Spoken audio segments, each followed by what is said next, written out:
आ जाए तो कर्मों का हिसाब किताब होता है, और अगर जीवन में सुख मिलेगा तो क्या इसका भी हिसाब किताब देना होगा? और क्या, दोनों ही प्रकार के तो कर्म होते हैं। एक होते हैं शुभ कर्म, एक होते हैं अशुभ कर्म। शुभ माने पुण्य, अशुभ माने पाप। तो जब पाप कर्म का परिणाम आएगा तो दुख, विपत्ति, संकट, अपमान, निंदा ये।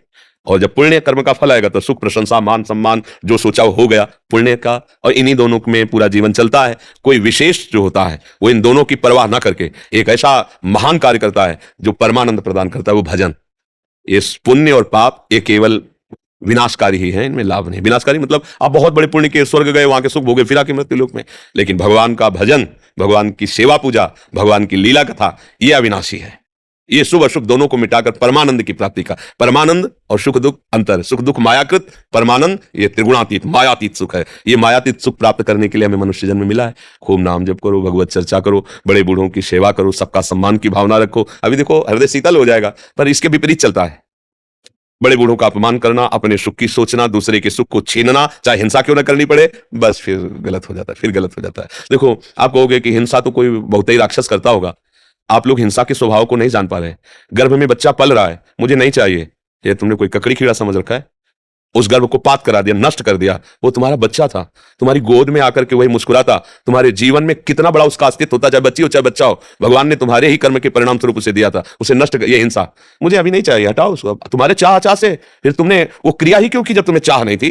क्रिया ही क्यों की? संतान की चाह नहीं थी। और जैसे डॉक्टरों से जांच कराया तो पता चला ठीक नहीं। हाँ तो ठीक नहीं तो सेवा करो जीवन भर, तुम्हारा पाप नष्ट हो जाएगा जो तुम्हारे कर्म है। अब बड़ी भूलें हो रही है, माताएं बहनें इस बात पर ध्यान नहीं दे रही। भ्रूण हत्या, गर्भ हत्या, कैसा तुम्हारा प्यार है?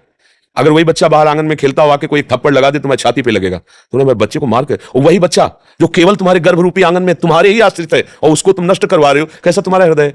ये हम किसी एक व्यक्ति विशेष के लिए नहीं कह रहे, एक हिंसात्मक भाव का परिचय दे रहे कि हम सबके अंदर वो हिंसात्मक भाव छुपा हुआ है, हमको इसको मिटाना चाहिए।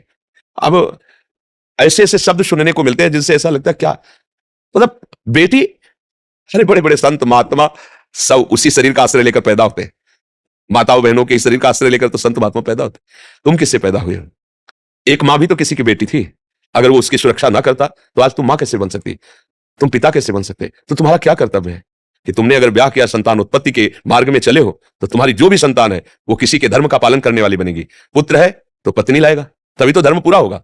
बेटी है तो पति मिलेगा, तभी तो धर्म पूरा होगा। पुत्र होगा तो अगर बेटी सब मरवा देंगे तो तुम्हारा धर्म कैसे चलेगा? कुछ ज्ञान नहीं, एक राक्षसी स्वभाव बैठ गया है। बेटी है तो मार दो, या अंग विहंग है तो मार दो। वो जीव जीव नहीं है, वो तुम्हारा पुत्र पुत्र नहीं। और अनजाने में प्रायः ऐसे अपराध गृहस्थियों से होते रहते हैं, क्योंकि वो लोग ये समझते नहीं कि भयंकर अपराध है, भयंकर, और इसका प्रायश्चित नहीं किया तो भोगना पड़ेगा। ऐसी जगह तुम्हें तड़पा के मारेगा, ऐसी जगह गिराएगा जहां कोई सहयोगी नहीं होगा। ये भ्रूण हत्या, गर्भ हत्या बहुत बड़ा पाप। सबसे प्रार्थना है भजन भले कम करो, लेकिन इतना तो ज्ञान रखो कि महापाप मत करो। जो महापाप है वो मत करो। अभी कल के सत्संग में था कि इंद्र ने यज्ञ में वज्र प्रहार च्यवन ऋषि के ऊपर और अश्विनी कुमारों को, तो उन्होंने मंत्र से कृत्या प्रकट की जो महाअसुर रूप, जैसे मदासुर।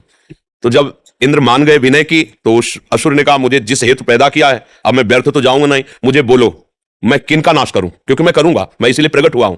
तब उन्होंने कहा था जो पराई स्त्री या पराई स्त्री पराई पुरुष का, उसे बेविचार कहते हैं। बेविचार और हिंसा, जैसे गर्भ हिंसा या किसी भी भाव से किसी की हिंसा, और मद्यपान, शराब पीना और मांस, अगर ये जो कर रहे हैं तो उनके सुकृतों का नाश कर दो, पुण्यों का नाश कर दो। तो कलयुग का भी ऐसी जगह निवास है, आसुरी प्रवृत्तियां भी ऐसी जगह आक्रमण करती हैं। अब आप लोग सत्संग सुन करके जो पूर्व में हुआ भगवान से क्षमा मांगो, आगे कोई गलती ऐसी ना करो। आप लोग हम कौन सा पाप करते हैं? आप जरा थोड़ा सा सोचिए, एक चींटी को भी आप छूना चाहो ऐसे, वो भागेगी अपने प्राण बचाने के लिए। आप मांस खाते हैं, कितने जीवों की हत्या होती है।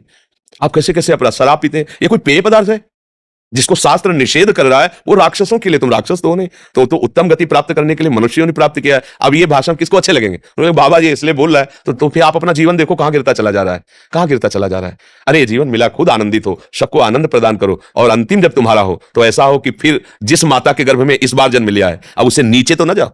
कम से कम मनुष्य योनि की माता के गर्भ से जन्म, तो सुअर कुत्ता की योनि में तो ना जाना पड़े, नीचे तो ना गिरना पड़े। अब ना मोक्ष हो ना भगवत प्राप्ति हो, तो कम से कम फिर मनुष्य योनि हो। और